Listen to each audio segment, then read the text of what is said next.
Well, I don't want to offend anyone. I don't want them to feel uncomfortable by asking them about their identities. I want to do an excellent job. Where can I get this information? Every provider struggles with this, right? I mean, I do as well. I mean, there are things where I'm like, yeah, I don't know much about that. And then I'm like, where do I go? Kind of forget about it, right? You just move on because we're busy as providers. We're, seeing patients every single day often, on the weekends sometimes or after hours. But we just think it's a profession that if you're doing it, there's something inside of you that wants to help others. Yeah. No one goes into this for the No. career.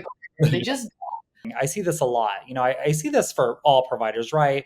Whether they're LGBTQ plus identifying or they're cis heterosexual identifying providers. I think it's in our nature to want to have the right answers, right? Because that's how we're trained.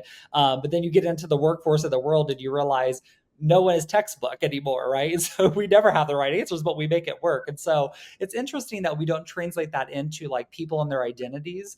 And so being vulnerable does go a long way.